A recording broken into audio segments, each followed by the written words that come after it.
Hey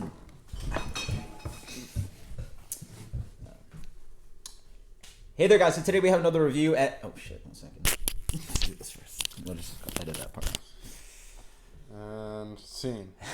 Hey there, guys. So today we have another review, and this is a beer from Foundation. It's actually the second beer I've reviewed from them, and this is a beer from Portland, Maine. This is their Epiphany. So shout out to Jordan, who comes into my store and actually dropped this off for me. So thank you so much. And reviewing this with Scott, obviously. And so this is Epiphany Double IPA, the 8% Double IPA. Actually, one of the new and hyped breweries from Maine.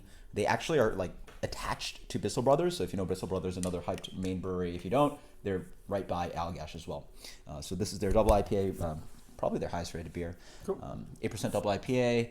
They call it a Maine IPA, so not a West Coast, not an East Coast. I don't know what that means, but in appearance, it looks a little bit like a West Coast IPA. I would say. Yeah, I mean the first thing is definitely not hazy. Yeah, it has. I mean, it's not crystal clear. It's not a stone crystal clear beer. It's not. Yeah, it looks like a West Coast. It has a light haze to it, but it's a kind of light amber color, light amber to a deep gold kind of color.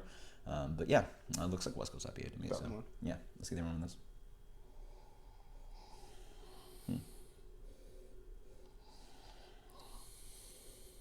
What do you get in this one? I got tropical fruit juice kind of. Yeah, a little bit of tropical fruit juice thing going on. I also get a nice earthiness and also a bitter pine kind of thing going on as well. I don't get too much pine. I'd say that the other thing is like other IPAs that are usually this highly regarded, like the smell is just like whoosh, and this is a little more subtle. Yeah, you can certainly smell a little bit of a sweeter malt, a little bit of bready malt in there.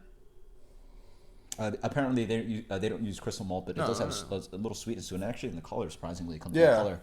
I think they're using Pilsner, Pale, and Oats. So yeah, a little bit of citrus, a little bit of tropical going on. Nothing too crazy. Yeah, but I also get like a earthy, resiny little thing, like a green matter kind of thing. Very nice. Cheers. Cheers.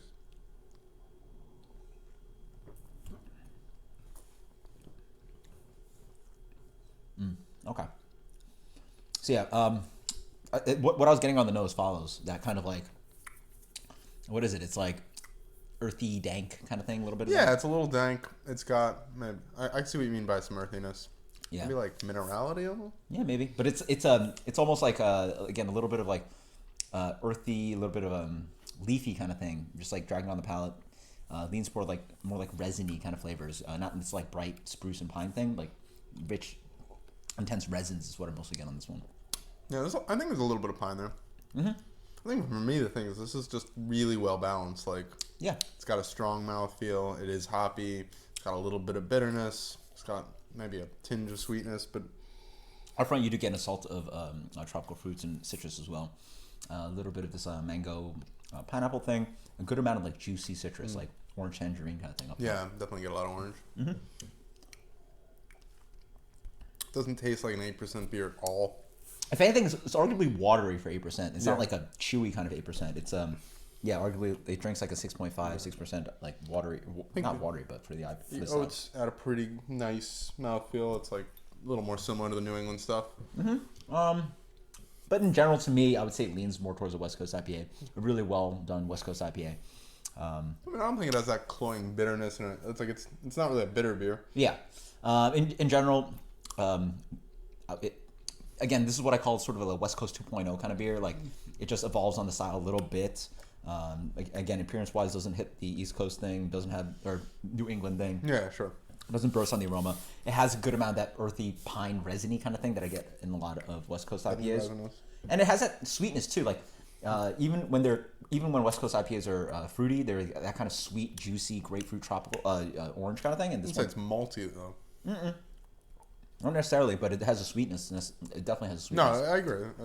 Whereas some of these beers are completely like bone dry. You don't really get anything going on. This one definitely bursts with some sweetness up front. So what do you think about final words and the rating? Interesting beer. Mm-hmm. I really like it. I'd be happy to drink more. I'm gonna give this a 97. Okay.